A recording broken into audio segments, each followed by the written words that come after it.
feudalismo, digamos, como que la monarquía siempre existió hasta el Estado liberal, o sea, nunca dejó de estar la figura del rey o del emperador, ¿no? No, y en el Estado liberal también va a existir por un tiempo. Ustedes piensen que nosotros estamos posicionados primero en la historia occidental y más específicamente en la historia europea. Y en Europa siguen existiendo hoy los reyes, las monarquías siguen existiendo.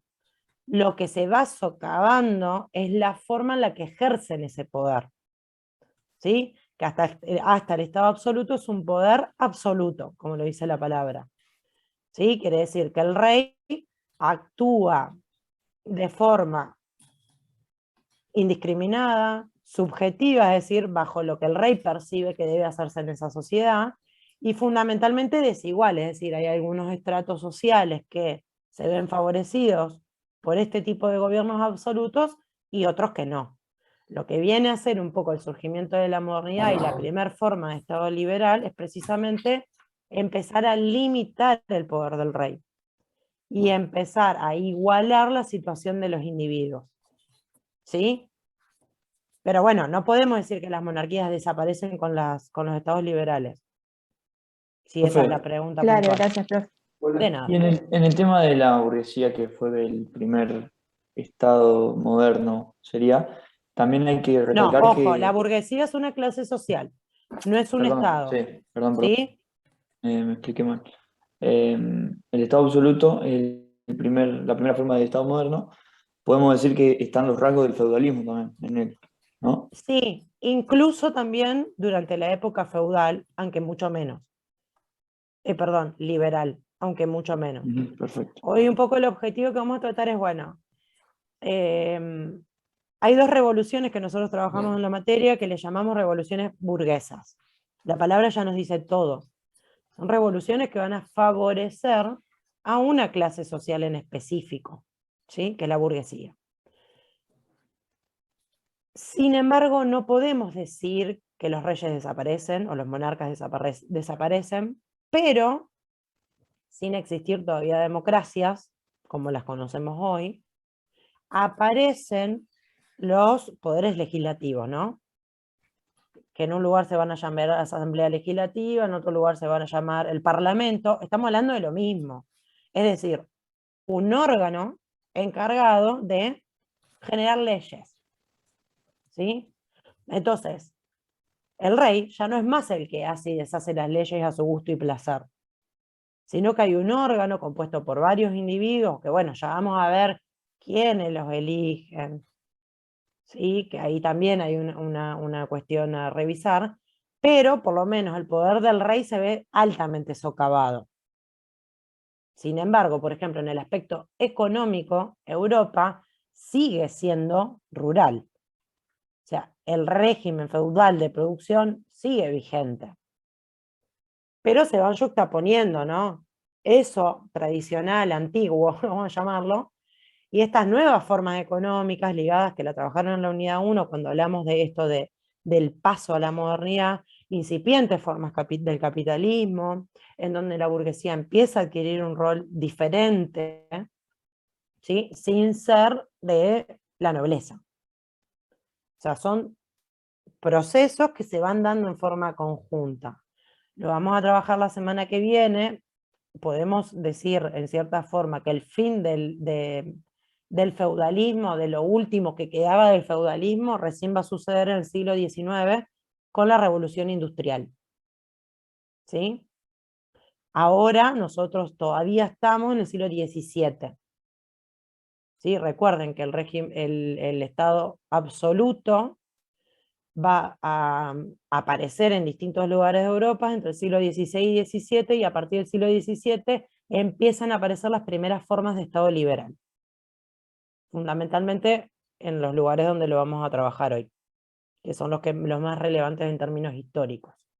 Bien, entonces las revoluciones burguesas van a ser dos, la Revolución Inglesa y la Revolución Francesa. Ahora bien, de lo que trabajaron la clase pasada, pudieron ver un poco cuáles son, si se quiere, la- a quién le molestaba el Estado absoluto? A El los campesinos y campesino, a la nobleza empobrecida. Claro. A Bien, la los burgueses nobleza. también. Perfecto, bien. Entonces trabajaron que había una gran limitación al desarrollo de la burguesía como clase social. Los campesinos seguían siendo altamente castigados, sobre todo por cuestiones impositivas, y la nobleza había perdido un montón de poder porque el poder se había centralizado en el rey. Recordemos que en el feudalismo hablamos de poliarquías. Los poderes están descentralizados en el clero, las monarquías y los señores feudales fundamentalmente. Por eso decimos poliarquía, muchos centros de poder. El Estado absoluto concentra el poder en una única persona que es el monarca, ¿sí? Entonces, claramente que el sector de la nobleza, fundamentalmente ligado a la nobleza, que la aristocracia, lo que le llamamos, ¿no? Que la que está ligada al funcionamiento del reino, los señores feudales, ven bastante socavado su poder, entonces empieza a haber una serie de movilizaciones por parte de estos tres sectores sociales, ¿sí? Para quitarle poder al rey, que estaba centralizado a partir de la conformación de los estados absolutistas. Entonces, el contexto en el que se van a dar las revoluciones burguesas es precisamente ese.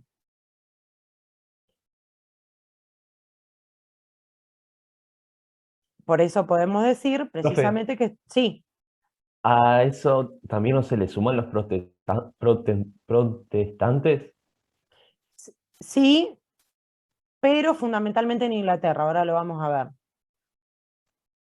Porque digamos, el protestantismo, recuerden, la reforma protestante aparece en el siglo XVI, se va a ir diseminando esta lucha católicos versus protestantes alrededor de Europa. En Inglaterra va a tener una consecuencia bastante importante en esta revolución burguesa, que le vamos a llamar revolución inglesa. Pero el origen fundamental del descontento alrededor de los estados absolutos tiene que ver con los sectores sociales que habían perdido poder, o no, la burguesía nunca tuvo poder, y el campesinado tampoco, o no lograban conquistar nuevos espacios. ¿Sí? Por ejemplo, en el caso de la burguesía, y bueno, en el caso de los campesinos. Bien, entonces, vamos a ir primero a lo que es la revolución burguesa. Este preci está colgado en el entorno virtual, así que no es necesario ni que lo copien ni nada por el estilo. La revolución inglesa sucede en 1688. Esta revolución, y esto es relevante, sucede un siglo antes que en el resto de Europa. Sucede en Inglaterra, ya la misma palabra inglesa lo dice. En el caso de la bibliografía que tienen ustedes para leer, hay una partecita, es un parrafito así, en donde aparece esta revolución como revolución gloriosa. ¿Sí? En el texto de Bianchi. No nos importa que ustedes sepan, bueno, qué pasó, acá hubo una pugna, ¿no? No es eso lo que nos importa que sepan. Lo mismo de la Revolución Francesa, no nos importa que sepan las etapas de la Revolución Francesa, sino el significado de esa revolución para entender todo lo que viene después. ¿Para qué sirvieron? ¿Qué se logró con estas revoluciones? ¿Sí? Entonces, en el caso de Inglaterra, en la gloriosa revolución, como se llama, o revolución inglesa de 1688, como le quieran llamar, había, ¿sí?, una lucha política con el Parlamento, que estaba, digamos, intentando limitar el poder de, en este caso era Jacobo II, quien ocupaba el monarca, y también un contexto religioso de lucha, que tiene que ver con lo que habían comentado anteriormente, no recuerdo quién, porque Inglaterra era fundamentalmente anglicano, ¿sí? Que recuerden que es una variante del protestantismo. Eso lo tienen en la unidad 1 en el texto de Pérez Blázquez. ¿Sí? Es una variante. Inglaterra había o deseaba que el rey sea anglicano, ¿sí? Y Jacobo II era católico, ¿sí?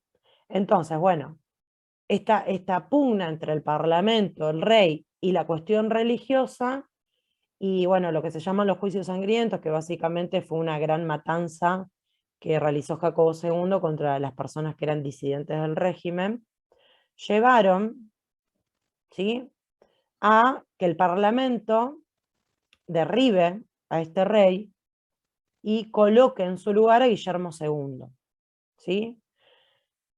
Fíjense que hay una especie de balanza, ¿no?, en esta imagen. Jacobo había visto su poder bastante erosionado y pensemos que en Inglaterra el Parlamento, que esto es una cuestión relevante para entender la Revolución Industrial, estaba conformado por dos cámaras. La Cámara de los Lores, que básicamente es el lugar la cámara que ocupaban los nobles, y la Cámara de los Comunes. La Cámara de los Comunes es una cámara formada por los hombres de negocios, dice Bianchi, es decir, la burguesía. ¿Sí? Una pregunta. Sí.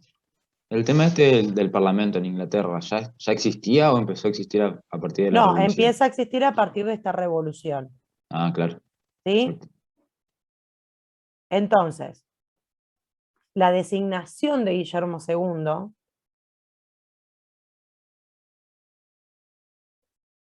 implicaba que él debía hacer algunas concesiones, ¿sí?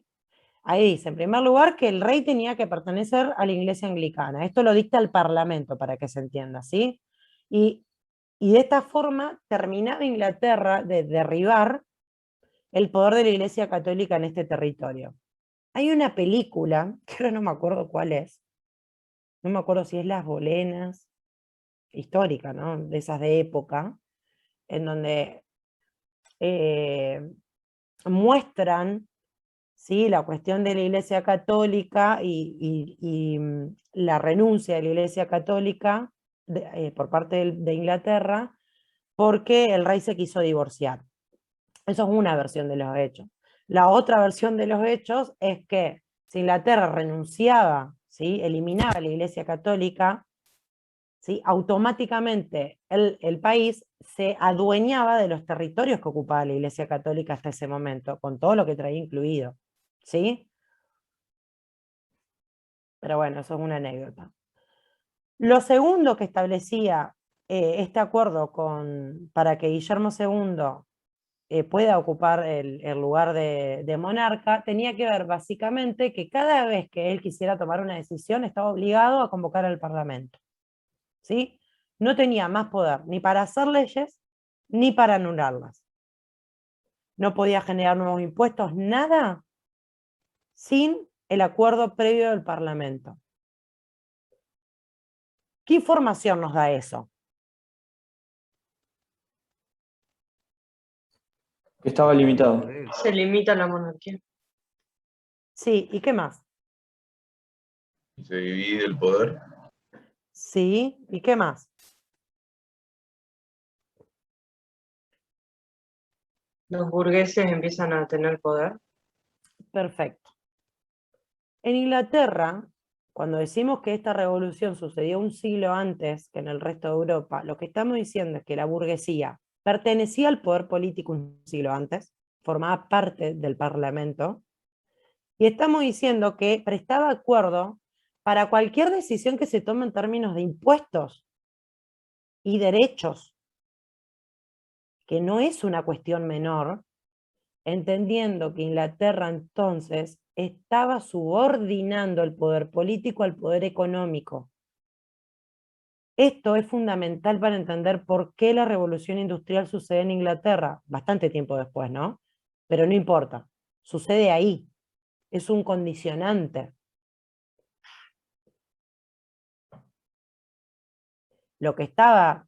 El terreno que estaba plantando Inglaterra era, bueno, dejemos que el país crezca económicamente en un régimen capitalista, en donde los hombres de negocio forman parte de la política. ¿Sí? Y la otra cuestión es que la elección del Parlamento es libre. ¿Sí? Las elecciones del Parlamento son libres. Obviamente, cuando hablamos de elecciones, no estamos hablando de sufragio universal ni nada por el estilo, ¿sí? ya van a trabajar en la unidad 3, cuando trabajan en el texto de Marshall, cómo se fueron dando progresivamente los derechos políticos. Los que votaban básicamente eran los hombres de negocio, la gente que tenía propiedades, la gente que tenía poder económico, no toda la población. Pero, aunque restringido, ya no estaba liberado a la interpretación o a la elección del monarca. ¿Sí? Bien. ¿Cuál es el resultado de este proceso revolucionario? La conformación de una monarquía constitucional parlamentaria, o una monarquía limitada. Es decir, un Estado liberal, en donde aparece el Parlamento como un órgano que limita, constriñe el poder del monarca. Es la primer forma de Estado legal racional, según lo que nos dice Weber sobre las características que tiene que tener un Estado moderno.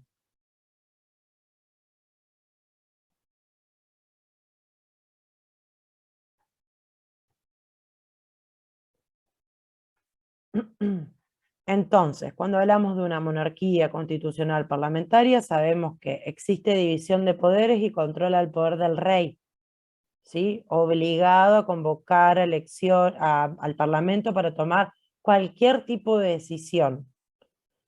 Segunda cuestión, establece la igualdad jurídica. Todos somos iguales ante la ley, incluido el rey. Juzgamos a todos con la misma vara. Profe, ¿y eso se cumplía? O sea, Sí, siempre ¿era lo mismo pensemos, jugar al rey que al campesino? bueno, digamos, no es lo mismo porque este derecho es un derecho civil. Esto lo vamos a ver bien ahora en la Revolución Francesa, que es en donde por ahí más desarrollado está esta idea. Esto es un derecho civil, ¿sí? Los derechos civiles lo van a trabajar igualmente con el texto de Marshall, por eso no me voy a detener mucho, pero sí entendamos que las revoluciones burguesas lo que amplían, lo que otorgan son derechos civiles, igualdad ante la ley, libertades de comercio, propiedad privada. Fíjense que son todos derechos que nos igualan, ¿sí? Y que al mismo tiempo están favoreciendo el movimiento necesario para propiciar el funcionamiento del sistema capitalista. Libertad de comercio. Por eso también decimos que en Inglaterra, esto es una diferencia fundamental con Francia, Inglaterra, un siglo antes, empezó a subordinar la política a la economía. En Francia no va a ser así. Había mucha más resistencia.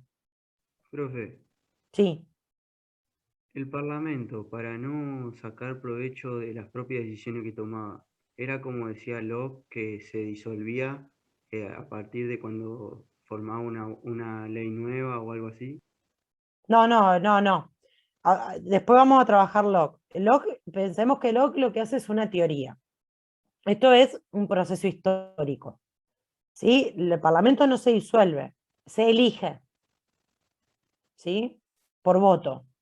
Restringido, recuerden, que no es una cuestión menor. Pero no funciona como la teoría de Locke. Bien. Y ahora sí nos vamos a la Revolución Francesa, ¿sí? Que está súper desarrollada en Bianchi. Y un poco para entender Revolución Francesa, recuerden, 1789 es cuando inicia, tiene varias etapas porque también es un proceso de avances, retrocesos en el cual no nos vamos a detener. Sí vamos a trabajar fundamentalmente sobre el espíritu de la revolución. Eso es lo que a nosotros nos interesa que ustedes reconozcan de la bibliografía, el espíritu de estas revoluciones. ¿A qué clases sociales están beneficiando? ¿Qué tipo de derechos están surgiendo? ¿Qué tipos de estados está favoreciendo? ¿Por qué favorece al sistema capitalista? Etcétera, etcétera, etcétera. ¿Sí? Primero lo que tenemos que trabajar en el caso de Francia es el contexto. ¿sí? Francia, para que ustedes lo puedan imaginar, era el país que estaba, esperen que alguien escriba algo en el chat, pero